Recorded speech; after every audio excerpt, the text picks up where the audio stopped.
Okay. So next message आहे एका मुलीचा अँड तिचं नाव आहे आचल. चल अचल. सो प्रॉब्लेम काय आहे माहिती आहे का, माझं लग्न ठरलं आहे आणि त्याचं नाव आहे, म्हणजे त्याचं नाव दिलं आहे तिने, पण मी नाव नाही सॉरी नाव नाही केलं. पण आमचं नेहमी भांडण होतं. तो ऑनलाईन आल्यावर बोलू आपण सगळं. मी म्हटलं कारण काय आहे सांग, पटकन पटकन सांग. मग ती सांगितली मला की तो नाही करत माझ्यावर प्रेम, म्हणजे आधी करायचा पण आता नाही करत. मला मारतो पण. What nonsense. मला मारतो पण तो. आणि त्याच्या हातावरती त्याच्या एक्सचं नाव आहे. मी सांगितलं होतं ते नाव खोडून टाक, पण तो बोलला सध्या पैसे नाहीत, आल्यावर खोडतो. पण नाही काढलं अजून त्याने ते नाव. बाप रे. माझ्याशी नीट वागत नाही तो, माझ्यावर प्रेम नाही करत तो, माझी काळजी पण नाही घेत तो. सगळ्यासमोर असं दाखवतो की त्याला नाही गरज या रिलेशनशिपची, मलाच आहे फक्त गरज. हां ओके देन लिसन अचल, तू एक काम कर. अं, एका अशा मुलासोबत रिलेशनशिपमध्ये नको राहू, किंवा अशा मुलासोबत लग्न नको करू ज्या मुलाला तुझ्याबद्दल काही प्रेम नाही, ज्या मुलाच्या मनात तुझ्याबद्दल काही रिस्पेक्ट नाही, ज्या मुलगा तुला मारत असतो. तुला आज तू रिलेशनशिपमध्ये आहेस आणि फक्त तुमचं लग्न ठरलं आहे, तर तो तुला मारत आहे. हां. आणि जर तुझं लग्न होऊन जेव्हा तुम्ही एकाच घरी राहणार दोघे पण, आणि जर काही प्रॉब्लेम झाला थोडासा ना थोडासा, तो आतापासूनच तुला मारून नाही तर समोर पण काही प्रॉब्लेम, म्हणजे समोर तर तुझ्या सोबत असणार आहे तो, तर तुला 24 तासमधून जेवढं पण वेळ तुमच्या कन्व्हर्सेशन होणार, आणि जर सपोज आर्ग्युमेंट जर झाली तर तो मारणार पण तुला. हां. आणि एक दिवस असा वेळ येईल की आह, तुझा जीव चालला जाईल, पण त्याला काही वाटणार नाही, कारण त्याच्या मनात तुझ्याबद्दल प्रेम नाही. त्याला या रिलेशनशिपची गरज नाही, त्याला तुझ्या तुझी गरज नाही, तुझी काळजी नाही. मग तू त्याच्यासोबत का राहत आहे, तू त्याच्यासोबत का आहेस, तू त्याच्यासोबत का राहत आहे, का आहे का तुला काय वाटते, तुझ्या मनात प्रेम आहे म्हणून तू त्याच्यासोबत राहत आहे का? ह्या सगळ्या गोष्टी मग चुकीच्या आहेत ना. तू त्याच्यासोबत जर राहत असशील फक्त आणि फक्त तुझं प्रेम बघून, तर तू कधीच आपल्या जीवनामध्ये हॅपी नाही राहू शकत. का? कारण बघ ना, कारण हे बघ, रिलेशनशिपमध्ये जेव्हा आपण असतो आपल्या बॉयफ्रेंडसोबत, तर काय पाहिजे आपल्याला? दोन्ही बाजूने प्रेम, दोन्ही बाजूने आपुलकी, दोन्ही बाजूने काळजी, दोन्ही बाजूने सगळ्या गोष्टी स्टेबल पाहिजे. पण जर बॅलन्सच नसणार रिलेशनशिप, म्हणजे म्हणजे तुझं थोडा वर आहे आणि त्याचा पूर्ण खाली आहे, तर मग कसं होणार? बघ ना, आता पूर्ण इम्बॅलन्स होऊन जाणार ना तुमची रिलेशनशिप. मग ह्यामध्ये काही एक अर्थ नाही आहे का? रिलेशनशिप कधीच जेव्हा स्टेबल असतो ना तेव्हा रिअल हॅपीनेस असते त्या रिलेशनशिपमध्ये. पण जर स्टेबलच नसणार रिलेशनशिप, तर मग काय ना, मग कसं करायचं ना? म्हणून जर रिलेशनशिपमध्ये जर तुझ्या बॉयफ्रेंडला घेऊन, म्हणजे तू सिक्युअर फील नसेल करत, अनकम्फर्टेबल फील करत आहे 24/7, आणि त्याच्या एक्स गर्लफ्रेंडचं नाव त्याने अजूनपर्यंत मोडलं नाही आहे, आणि तो म्हणतो की सध्या पैसे नाही आहेत. त्याचं काही हा कारण नाही आहे सध्या पैसे नाही आहेत हे कारण. ओके असेल तरी पण त्याला जर खरंच त्याबद्दल प्रेम असतं, काळजी असती, तर तो नक्कीच मोडला असता नाव. अँड तो कुठेतरी त्याची जी आधीची गर्लफ्रेंड होती ना, एक्स गर्लफ्रेंड, तिच्या प्रेमातून तो अजून निघाला नाही आहे. तिच्या प्रेमातून तो अजून आपल्या लाईफमध्ये मूव्ह ऑन केलेला नाही आहे. ओके. सो त्याला सांग या सगळ्या गोष्टी की हे बघ म्हणा, तुला माझी खरंच गरज नाही आहे, तुला रिलेशनशिप म्हणजे तुला खरंच माझी गरज नाही, तुला माझ्या काही हेच नाही आहे, तर प्लीज आपण हे लग्न मोडू म्हणा. आणि मी नाही करू शकत तुमच्यासोबत लग्न म्हणा, कारण समोर फ्युचर तुझा खराब होणार आहे का? कारण तुझ्या मनात प्रेम आहे तुझ्याबद्दल, तुझ्या मनात काळजी आहे, तुझ्या मनात सगळ्या गोष्टी आहे, पण त्याच्या मनात जर काही नसणार, तर मग तुझ्या लग्नाला, तुझ्या आयुष्याला, तुझ्या लाईफला काय अर्थ आहे? काहीच प्रॉब्लेम, काहीच अर्थ नाही. का? कारण बघ ना, ज्याच्यावर आपण प्रेम करतो तो जर आपल्याला मारत असणार, आपल्या म्हणजे कोणती पण आर्ग्युमेंट असो, किती पण मोठं भांडण असो, मारत असणार, तर काय प्रॉब्लेम? म्हणजे काय चला, म्हणजे या रिलेशनशिपचा अर्थ काय आहे यार? तो म्हणजे पूर्ण मारत असा एका जानवरसारखा ट्रीट करताय तुला. रिलेशनशिपमध्ये असणार, लग्न झाल्यावर असणार, एकमेकांसोबत असणार, ह्या लाईफमध्ये आहे ना खूप एन्जॉयमेंट असते, खूप हॅपीनेस असते, पण तू इथं फक्त आणि फक्त रडत आहे. मग तुला का लग्नाचं त्या पडलाय त्या मुलासोबत लग्न करायचं? तू प्लीज आपल्या लाईफमध्ये मूव ऑन कर, आणि तुझ्या घरच्यांना सांग की जो मुलगा मला आज लग्न जुडल्यासाठी मारत आहे, म्हणजे लग्न जुडलं आहे आणि त्याला काही माझी गरज नाही आहे, हे तो मला आत्तापासूनच दाखवत. आता मग समोर तर तो मला असं आहे का ॲज अ नोकरसारखं ठेवणार, नोकरपेक्षा पण एक खरीब परिस्थितीमध्ये ठेवणार, तो खराब परिस्थितीमध्ये ठेवणार, जिथे म्हणजे फक्त हे पाणी आण, हे दे, हे दे.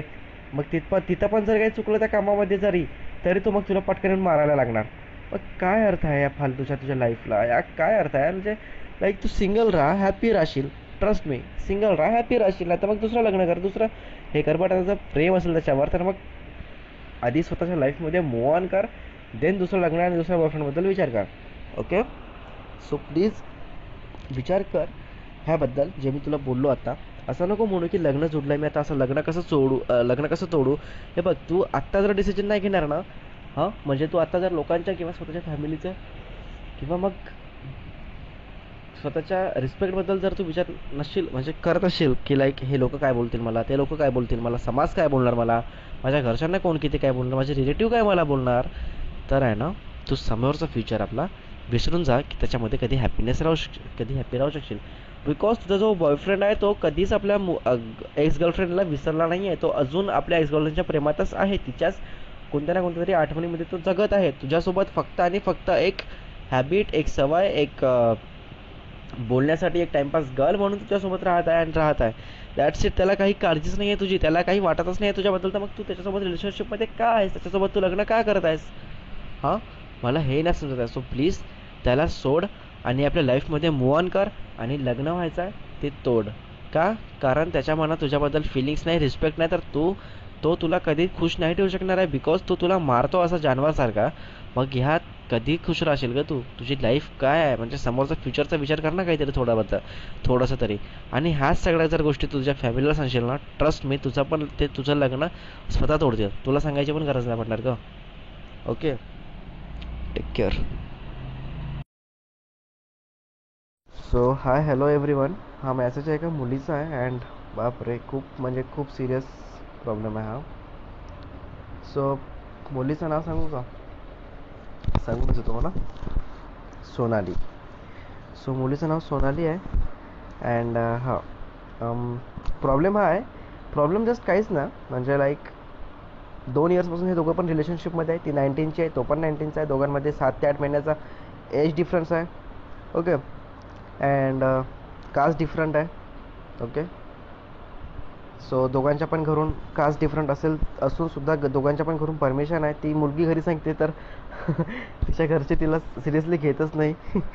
ओके. अँड मुलाच्या घरी पण माहिती आहे. अँड मुलाच्या घरचे, त्याचे जे मम्मी पप्पा आहेत मुलाचे, त्याला चिडवत असतात पण ते मुलीच्या नावावरून, की आता माहिती आहे ना मस्करी कशा करतात तर. हां, सो इतके फ्री आहेत दोघांच्या पण घरचे अँड खूप चांगला म्हणजे रिलेशन आहे यांचा.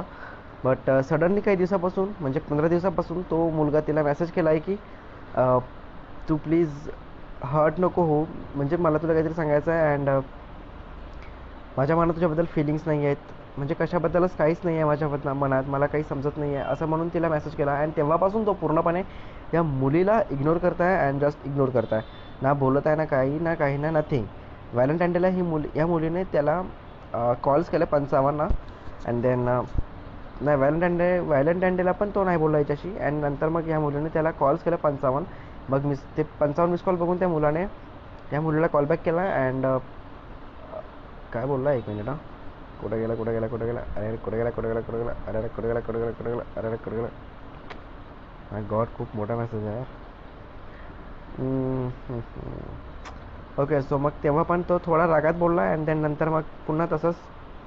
मग नंतर त्याने नाही, तेव्हा मग कॉल केला त्याने. ही रडत होती अँड तो नॉर्मल बोलत होता. अँड नॉर्मल म्हणजे लाईक मला तुला जवळ घ्यायचं आहे आणि तुला हक करून खूप रडायचं आहे. I dot dot dot dot I still dot dot dot dot sad emoji dot dot dot सोड बोललो तर इमोशनल होशील असं बोललं त्याने. सो इट मीन्स मला तुला फक्त हेच सांगायचं, माझ्या मनामध्ये तर फक्त एकच गोष्ट आली आहे अँड ती म्हणजे इतका चांगला रिलेशनशिप आहे तुमचा. दोघे पण खूप चांगले प्रेम करतात. दोघे पण सगळं everything is like okay fine, ठीक आहे. बट प्रॉब्लेम सडनली चालू झाला. म्हणजे काहीतरी प्रॉब्लेम त्याच्या हेल्थ इश्यूला घेऊन काहीतरी आहे का, लाईक फॉर एक्झाम्पल, म्हणजे आता मला काही बोलायचं नाही आहे अबाउट हेल्थ, ठीक आहे. तो नेहमी सुखाचाच असू दे, तू पण सुखाचीच राहा. तर मला हे सांग, त्याला कोणती म्हणजे लाईक काही होतं का त्याला, म्हणजे हेल्थ इश्यू काही पण, लाईक कोणता पण असो, म्हणजे छोटा मोठा काय पण असो. सो त्याला अबाउट त्याच्या हेल्थबद्दल विचार, ठीक आहे. होऊ शकते त्याच्या हेल्थबद्दल त्याला माहिती झालं असेल काहीतरी, काहीतरी सिरियस इश्यू असू शकते, किंवा मग त्याच्या फॅमिलीमधून, त्याच्या घरून कोणाला काहीतरी प्रॉब्लेम झाला असेल, किंवा मग त्याच्यासोबत असं काहीतरी घडलं आहे ज्याच्याने तो पूर्णपणे असा आतमधूनच पूर्ण तुटून गेला आहे. म्हणजे लाईक कुणावर विश्वास न करणं, किंवा मग सर्वांपासून तो असा दूर दूर पडत चालला आहे. लाईक कुणाला म्हणजे तो असं जवळ यासाठी नाही घेता, जस्ट बिकॉज कुणाला सवय होऊन जाणार, कुणाला एक अटॅचमेंट होऊन जाणार त्याच्यासोबत म्हणून. सो म्हणून तो तुला पण असं एकदा म्हणजे दूर दूर यासाठी ठेवता, जस्ट बिकॉज तर त्याला कधी काही झालं, किंवा मग सडनली जर तो तिथून गायब झाला, लाईक म्हणजे कुठेतरी दुसरीकडे शिकायला गेला, किंवा मग कुठेतरी काहीतरी करायला गेला, किंवा मग असं काहीतरी झालं जेणेकरून तुम्ही दोघंजण एकमेकांपासून पूर्णपणे लांब होणार आहात. ह्या गोष्टीमुळे पण तो कुठेतरी असं झाला असेल. मला फक्त इन अ वन सेंटेन्स मला हे सांगायचं आहे की त्याला काहीतरी हेल्थ इश्यू असेल. याबद्दल तू त्याला तोंडावर डायरेक्ट विचार आणि तू त्याला म्हणजे जे त्याचा विकनेस पॉईंट आहे, लाईक शपथ देतो आपण आपल्या गर्लफ्रेंडची त्याला आपल्या पार्टनरला, तर मग आपला पार्टनर लगेच सांगतो आपल्याला, नो बेबी सॉरी, हे चुकीचं होतं, मी असंच बोललो होतं असं. सो मग तू पण शपथ दे तुझी आणि तू त्याला विचार, किंवा मग काहीतरी असं असेल ना वीक पॉईंट, ते वीक पॉईंट घे आणि त्याला विचार थोडं ब्लॅकमेलचं केल्यासारखी की काय झालं आहे तुला, प्लीज मला सांग, माझ्याशी बोल, ठीक आहे. तो माहिती आहे असं मला वाटतं आहे त्याच्या म्हणजे तू जे काही बोलली आता त्याच्याबद्दल त्याच्यावरून की तो कुठंतरी तुला खूप जास्त मिस करत आहे डीपली. स्वतःला पण तो कंट्रोल नाही करू शकत आहे की तुझ्याशी न बोलणं, म्हणजे तुझ्याशी बोलणं जेव्हा टाळत आहे तो, जे काही टाळत आहे ना तो बोलणं वगैरे, तर ते तो स्वतःला पण म्हणजे समजावू नाही शकत आहे, स्वतःला पण म्हणजे काही करू नाही शकत आहे तो. ओके, सो एक काम कर, त्याला नीट विचार. ओके, त्याला भेट, नाही तर मग हां त्याला भेटूनच विचार. हे बघ, त्याला भेटूनच विचार. ओके, त्याला भेट तू. आणि जरी तो नाही भेटला, म्हणजे नाही जरी म्हणत असेल तरी पण त्याला फक्त लास्ट एकदा म्हणून भेटायचं म्हणून भेट, असं म्हणून त्याला बोलून त्याला बोलव अँड भेट त्याला.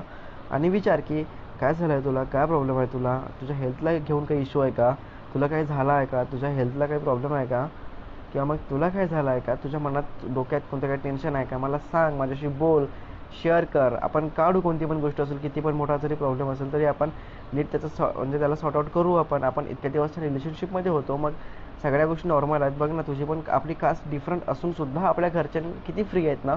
मग तू असं एका झटक्यात त्या सगळ्या गोष्टी नाही थांबवू शकत ना.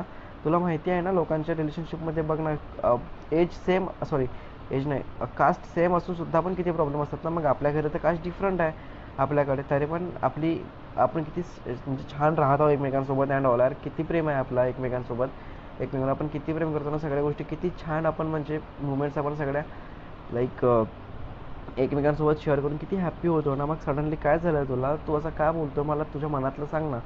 तुला नको असेल मी तुझ्या लाईफमध्ये, किंवा मग तुझ्या लाईफमध्ये काही दुसरा टेन्शन असेल, काही विचार चालू असेल तुझ्या डोक्यात, तर मला तसं सांग. आपण असो ना, कोणती पण गोष्ट असो, आपण सॉर्ट आउट करू, आपण प्रॉब्लेमचं त्या सोल्युशन काढू ना. तुला जर मी तुझ्या लाईफमध्ये नको असेल तर मला तसंही सांग, मी तुझ्यासाठी तुझ्यापासून लांबचा राहायला तयार आहे, मी तुला विसरायला तयार आहे, पण प्रेम करणं नाही थांबवू शकत मला. म्हणजे ऑब्व्हियसली हे तू बोलणारच आहे, पण तुला सांगून राहिलो मी. सो असं बोल आणि समजावून सांग त्याला. आणि तो इमोशनल आहे जेव्हा तू बोलत आहे आणि तो रडल्यावर म्हणतो तू तुझ्या फ्रेंड्ससमोर तुझ्यासाठी, तर ऑब्व्हियसली तो तुला सांगणार नक्की. ओके, सांगणार तो नक्की तुला. सो जस्ट तू शांत हो अँड तू प्लीज रडू नको. अँड तू स्वतःला पॉझिटिव्ह अँड स्ट्रॉंग ठेवून त्याचा एक आधार बन, बिकॉज त्याला खरंच तुझी आत्ता खूप जास्त गरज आहे. लिटरली मला असं वाटत आहे की त्याला काहीतरी खूप मोठा प्रॉब्लेम असणार त्याच्या लाईफमध्ये, घडलं असेल काहीतरी, किंवा मग त्याच्या हेल्थला घेऊन काही असेल, किंवा मग त्याच्या फॅमिलीमधून कुणाला काही असेल, काही ना काहीतरी प्रॉब्लेम नक्की असणार. नाही तर असं कोणताच व्यक्ती नाही करत. म्हणजे रिलेशनशिप चालू आहे आणि सडनली असं काहीतरी होऊन जाणं, लाईक सिरियसली. ओके, सो बोल त्याच्याशी, त्याला भेट आधी आणि त्याच्यासोबत बोल, भेटून बोल. आणि त्याच्या डोळ्यात डोळे टाकून छान बोल, त्याला समजव, त्याला जवळ घे. ओके, अँड बोलून सगळ्या गोष्टी नीट सांग. आणि जर पुन्हा काय प्रॉब्लेम आला असेल, म्हणजे आला समोर, काही वाटलं तुला विचारावं असं मला, then please ask me. Okay.